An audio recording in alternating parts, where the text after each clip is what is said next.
Assalamualaikum warahmatullahi wabarakatuh.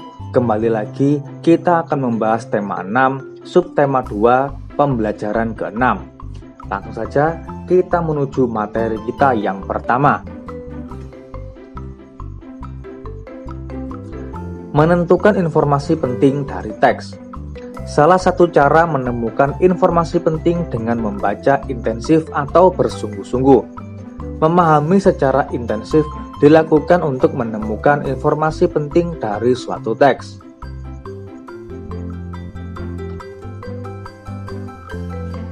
Mari kita baca bacaan yang berjudul Mengenal Tari Saman paragraf 1. Tari Saman merupakan salah satu tari adat yang masuk dalam kategori sangat unik.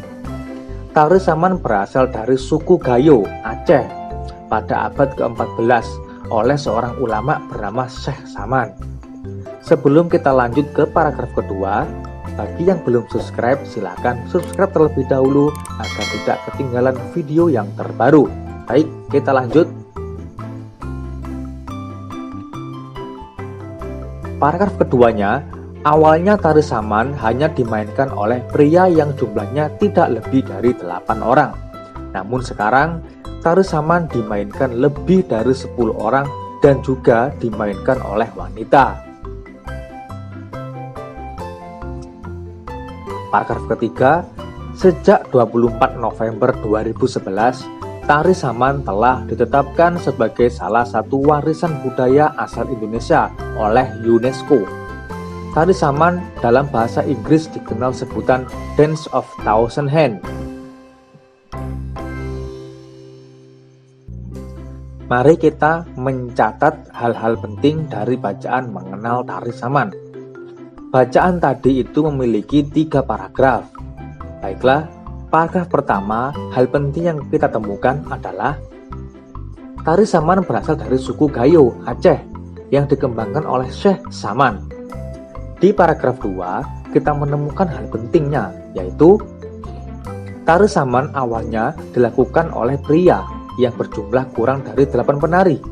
Sekarang dilakukan lebih dari 10 penari dan dimainkan juga oleh perempuan atau wanita. Paragraf ketiga, kita menemukan hal penting, yaitu 24 November 2011, tari saman ditetapkan sebagai salah satu warisan budaya oleh UNESCO.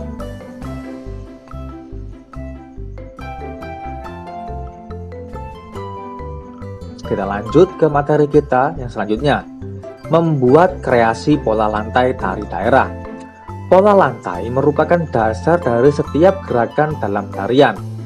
Setiap rancangan arah gerak dan tarian diatur dalam pola lantai. Bentuk pola lantai dibuat sesuai jumlah penari. Makin banyak jumlah penari, makin banyak keragaman pola lantainya.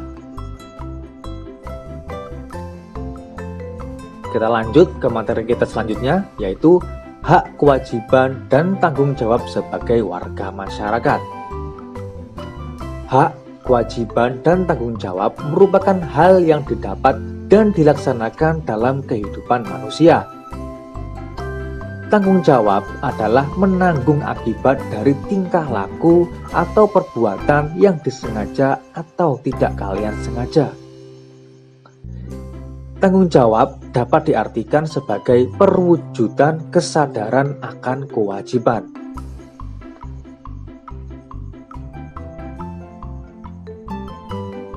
Hak, kewajiban, dan tanggung jawab sebagai warga masyarakat. Kita sebagai warga negara memiliki hak dan kewajiban. Setiap melakukan kegiatan pasti melibatkan hak dan kewajiban dengan diri sendiri atau orang lain. Misalnya, saat bermusyawarah, kamu memiliki hak untuk menyampaikan pendapat, dan kamu memiliki kewajiban mendengar pendapat orang lain. Baiklah, kerjakan soal berikut dengan tepat. Tujuannya agar kalian lebih memahami dan mengingat pelajaran hari ini. 1. Pola lantai merupakan dasar dari setiap titik-titik dalam tari. Jawabannya adalah pola lantai merupakan dasar dari setiap gerakan dalam tarian. Nomor 2, tari saman awalnya diperagakan oleh seorang, masih ingat siapa orangnya? Yaitu ulama bernama Syekh Saman. Yang ketiga, bentuk pola lantai dibuat sesuai dengan jumlah, yaitu penarinya. Yang keempat, kita sebagai warga negara memiliki, ayo masih ingat memiliki apa? Jawabannya adalah hak, kewajiban, dan tanggung jawab. Yang kelima, tanggung jawab dapat diartikan sebagai perwujudan kesadaran akan tingkah laku atau perbuatan. Sekian dan terima kasih, semoga pelajar hari ini bermanfaat. Silahkan subscribe agar tidak ketinggalan video selanjutnya. Wassalamualaikum warahmatullahi wabarakatuh.